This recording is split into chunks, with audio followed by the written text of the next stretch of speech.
સતસંગ હરિ કીર્તન હોય ત્યાં નહીં દિવસ કે અને રાત અને વાત સાચી છે બાપુ. જો આજ રાત્રિ હોત તો આપણે બધા નિંદ્રાને આધીન થઈને આરામ કરતા હોત અને દિવસ હોત તો સૌ ના સૌ ઠંડે હોત. એટલે ગૌસ્વામી તુલસીદાસ મહારાજ એક પદમાં લખે કે સતસંગ હરિ કીર્તન દુર્લભ ભાઈ ગોય, ધન લક્ષ્મી સુદ પરિવાર ઓ તો પાપીના ઘરે હોય.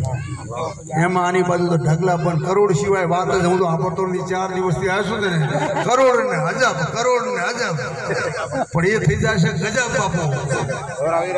ગમે એટલા રૂપિયા ઉપર કરવાના શું. એટલે મહાપુરુષ બોલ્યા કે જે ઘર નહીં કથા, જે ઘર નહીં કથા નહીં કીર્તન નહીં સતમિજ માના, સાંજ પડે જમડા ડેરા જે ઘર નહીં તો હે શમશાના વરસ દાળે. જો કદાચ ભજન સત્સંગ કથા કીર્તન સંતો ભક્તો જો આપણા ઘરે બાપુ સ્વાદ ના આવતો હોય ને એવું માની લેજો કે આ ઘર આ સંતો કે પ્રમાણે થઈ જાય. એટલે કીધું કે શબ્દ સરખો સગો નહીં મળે જગમાં મહેમાન. મહેમાન તો ઘણા આવે છે આપણા ઘરે બાપુ, પણ સંત મહેમાન થઈને આવે ને.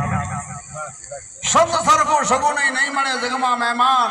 અહો ભાગ્ય જનના તો સંત બને આપણા મહેમાન. અહો ભાગ્ય હોય ને તો આપણા મહેમાન સંત આવે. હગા વાળા તો ઘણા આપણા આ ઘરે આવે છે. હગાને હાચવીએ ફાટા ફાટા. બબે 4 આઈટમ વધારે જમે છે, 2 આઈટમ વધારે બનાવો આપણા ઘરે. અને જમાઈને હાચવીએ દીકરી માટે.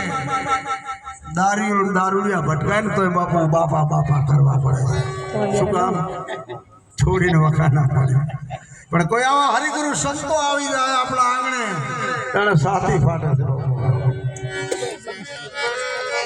એટલે સંતો મહાપુરુષો એવું કહેવા માંગે છે ભગવાન બુદ્ધ, બાબા સાહેબના વિચારો જય ભીમ નમો બુધાય, આ મહાપુરુષના વિચારો આપણા હૃદયની અંદર ઉતારવા પડશે. એ મહાપુરુષ આપણને કેવી વાત સમજાવે કે જો સારું જીવન જીવવું હોય ને તો પ્રથમ પહેલા આહારનો સુધારો કરી નાખજો બાપુ. જેવું ખાય છે અને એવું બને છે આપણું મન. જેવું પીએ છે પાણી એવી બોલાય છે આપણી. એટલે આહારનો સુધારો કરી નાખજો બાપ. એથી થોડું વધારે ડગલું સારું જીવવું હોય તો વ્યસન મુક્ત બની જાજો મારા બાપ. વ્યસન મુક્ત બની જાય. વ્યસન એક દૂષણ છે બાપુ. મનુષ્ય બન્યો માનવી વસ્તુ તજો નહીં 4. કઈ 4 વસ્તુ? દારૂ ચોરી જામીન કરી પરનારી છે પ્યાર. ભલા માણસ પરમાત્માએ આ મનુષ્ય જન્મ આપ્યો છે દેવથી દુર્લભ. આવો જન્મ મળવા છતાં તો પશુ જેવું જીવન જીવસ અને આ છૂટતું નથી તારાથી. અને કદાચ કે અમે ના છોડીએ તો શું થાય? ના છોડે તો શું થાય? આભાર દારૂ પીવે ને દુઃખ ઉપજે, બીજાને શું? ચોરી ખવડાવે માં, જામીન કરું વેચાવે ઘર ખોરડું શીશ કપાવેગી.